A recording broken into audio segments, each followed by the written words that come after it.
Salve massa atleticana, Marco Jefferson chegando aqui trazendo um pós-jogo do Jefferson para vocês a partir desse Campeonato Brasileiro em todas as partidas do Galo. Vou trazer um vídeo de pós-jogo com a minha análise, com as minhas opiniões, algumas informações também relativas ao jogo do Atlético. Hoje eu quero falar sobre esse empate na estreia do Campeonato Brasileiro contra a equipe do Palmeiras na Arena MRV, um jogo super importante para o Galo, onde o Galo tinha todas as condições de poder vencer essa primeira partida, começar o Campeonato Brasileiro com um grande resultado, mas o Palmeiras naturalmente também tinha as suas ambições. Falando um pouco desse jogo, deixe o seu like aí nesse vídeo, tá? Fica à vontade aí, se inscreve aqui no canal do Jefferson, aproveita aí, a gente tá quase batendo os nossos 2.000 inscritos aqui, se inscreve também no canal Bica Galo e bora falar desse jogo então, Galo 2-2 com o Palmeiras. Primeira coisa, tem 15 jogos, nos últimos 16 agora contando com esse, o Atlético só venceu um jogo contra o Palmeiras. Nos últimos 7 jogos em casa foram 3 empates e 4 vitórias do Palmeiras. Agora 4 empates e 4 vitórias do Palmeiras. Então o Galo nesse momento é um freguesaço do Palmeiras, né? E o que isso faz, ou melhor, o que faz com que isso aconteça, com que sejam resultados muito parecidos, com que os caras consigam sempre dominar o Atlético e tudo mais. Eu vou tentar trazer um pouco da minha visão sobre isso. Primeira coisa, a gente percebe que o Abel Ferreira está aí há 6, 7 anos na equipe do Palmeiras, é um cara extremamente pragmático. Então ele tem uma forma de jogo, ele tem uma forma de comportamento de seus atletas, ele tem a acepção desses atletas e tanto que eles conseguem absorver das suas ideias de jogo, tanto que já levantou milhões de taças aí com a camisa do Palmeiras, né? Então, assim, é um cara realmente muito bom estrategista e que sabe enfrentar o Atlético. Independente de quem seja o treinador, ele sabe enfrentar o Atlético, ele sabe quais são as armas que ele tem que utilizar.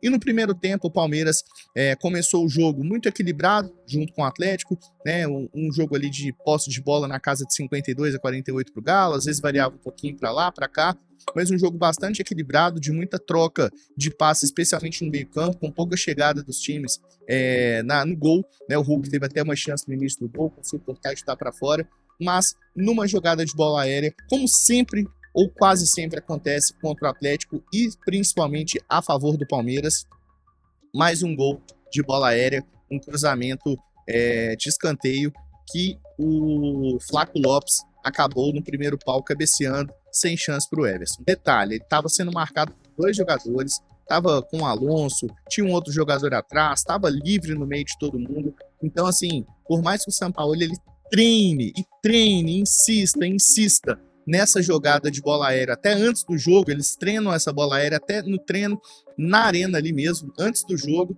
não tem tido esse efeito positivo, e o Galo novamente toma um gol de bola aérea, que naturalmente desmonta um pouco o time, faz com que o time volte ou tente se comportar de uma outra maneira, mas o Atlético não sofreu tanto assim com o gol, né? Continuou em cima do Dudu com muita habilidade, com muita agilidade também pelo lado esquerdo, Renan Lodge trabalhando por fora, trabalhando por dentro, as chegadas também do Vitor Hugo, e que, diga-se de passagem, coroou, né, suas primeiras partidas aí, boas partidas, sua camisa do Atlético, com um gol logo no fim do primeiro tempo, acabou fazendo um gol numa jogada onde o Renan Lodge disputa, acabou que até no Cartola, para quem joga Cartola, somou assistência para o Renan Lodge, eu tinha ele, por exemplo, e bateu, o Vitor Hugo conseguiu dominar de pé direito e sem deixar ela cair, chutou de peito de pé, por baixo das pernas do Carlos Miguel, gigante do Palmeiras de 2,04 metros. E o Atlético então empata a partida, termina esse primeiro tempo empatado. Um jogo no segundo tempo, o Galo já começou mais em cima, já teve mais trabalho na linha dos jogadores, especialmente Hulk, Bernard, Dudu, né, e algumas chegadas que tinham de trás também, o Maicon com aquele passe enfiado, tentando o passe aberto, sempre orientando aqui e ali. Então um jogador que tem muita noção de bola, uma noção tática muito interessante, e você vê ele o tempo todo se gesticulando, movimentando, dando instruções do que seria a melhor alternativa para aquela jogada, para aquele jogador.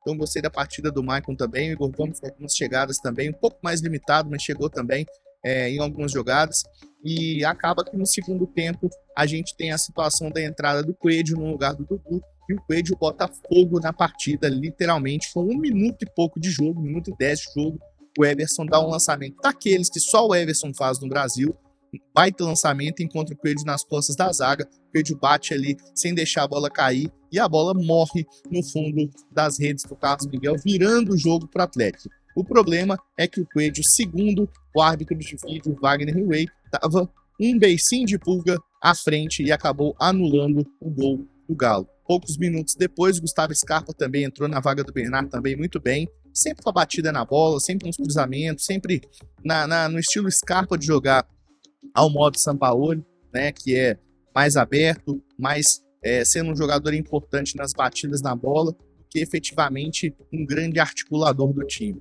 Então o Scarpa encontrou o segundo pau, teve ainda uma desvio do Kelvin fazendo gol contra, e aí não tem como anular, né, meu amigo? Aí o Galo vira a partida, né, num momento muito importante, crucial do jogo, no momento que o Atlético tinha o domínio do jogo. Para vocês terem ideia, o Galo acabou o jogo com 58% de posse de bola contra 42% da equipe do Palmeiras. Foram 13 finalizações do Galo, com 2 somente no gol. O Palmeiras chutou 11, em 6 ele acertou a meta do Everson. E diga-se de passagem, a gente precisa de pontuar algumas coisas antes de caminhar para o final desse jogo. O Everson salvou o Galo de novo, fez ótimas defesas, pelo menos umas 3, 4 defesas difíceis, e tem um ponto muito importante para falar sobre a defesa do Atlético. A fragilidade defensiva do Galo é algo que precisa ser urgentemente colocado na mesa. O Atlético não pode naturalizar ter uma defesa tão frágil quanto tem. E aí eu não falo somente de erros individuais, eu falo de um sistema defensivo frágil, onde você não tem zagueiros ali que te passem essa segurança.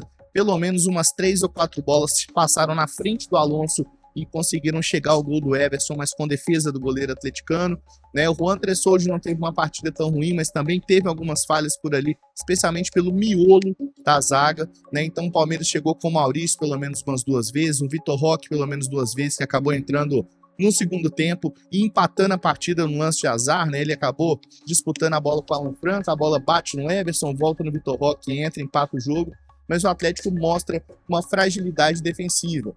E aí você quer que eu fale assim, Jeves, mas é porque o Atlético não tem um primeiro volante. Também, mas não é só isso, entendeu?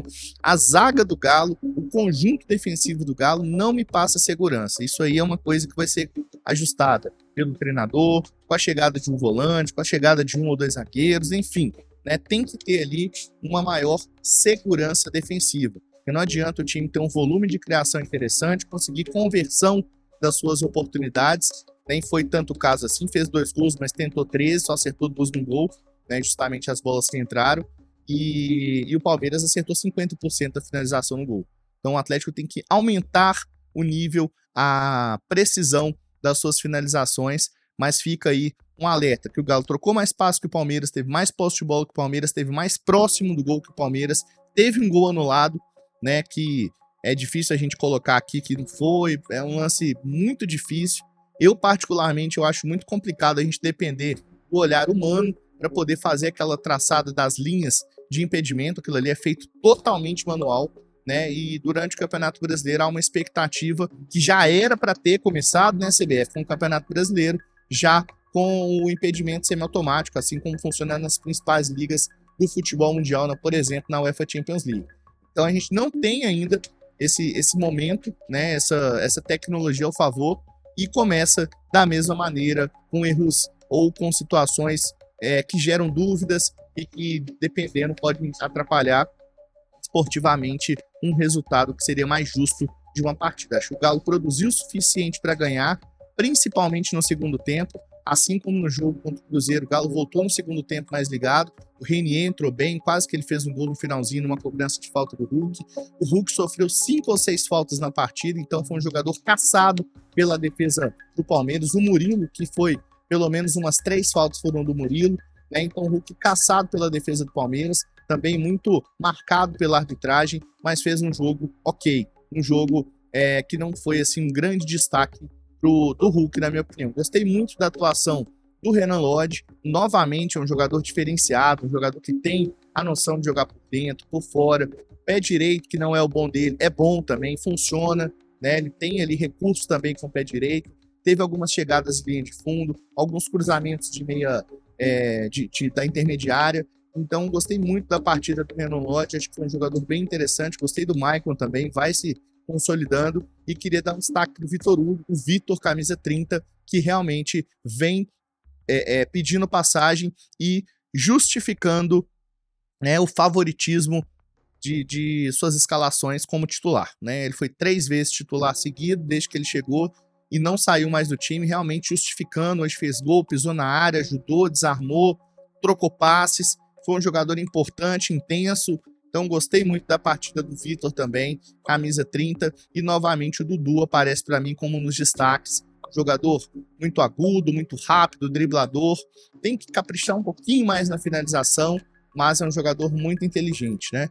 O Scarpa também teve uma entrada interessante, até contribuindo com a assistência de um gol contra, né, que foi para o segundo tempo, e o Tomás Coelho também, acho que tem destaque, entrou muito bem, entrou muito pilhado, não deixou que o nível ótimo que o Dudu tinha apresentado, ou pelo menos bom, caísse tanto assim, pelo contrário, até manteve ou elevou esse nível do futebol do Dudu no primeiro tempo. Então acho que foi uma atuação tranquila do Atlético, uma atuação boa, positiva, contra uma grande equipe, contra uma equipe que vai brigar lá em cima, né, nas cabeças do Campeonato Brasileiro e das outras competições do futebol que o Palmeiras vai disputar em 2026. Então achei um bom início do Atlético, apesar de que os 3 pontos eram o ideal, né, não dá pra gente também trazer que o Galo não jogou mal, não jogou bem. Então acho que o Galo jogou razoavelmente bem, criou o suficiente para ganhar o jogo, mas futebol é assim, acabou tomando gol, vacilando defensivamente, e é esse o ponto. Liga o alerta.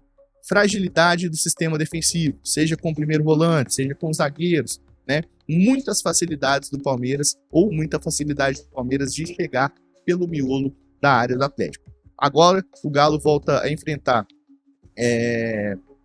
um adversário pelo Campeonato Mineiro. No próximo sábado tem Galo e Pouso Alegre, lá em Pouso Alegre. E depois, na semana que vem, vai a Bragança Paulista. Esse foi o nosso pós-jogo, então. Espero que você tenha curtido o conteúdo. Um conteúdo aqui mais analítico, um conteúdo mais com informações e análise do que efetivamente um vídeo só de notícias, tá bom? Então deixa o seu like se você gostou. Com certeza se inscreva aqui no canal Bica Galo, bora subir aí, chegar aos nossos 2.000 inscritos e ativa o sininho de notificações. Um abraço para todo mundo, vou ficando por aqui. Eu sou Marco Geves e aqui é Bica Galo.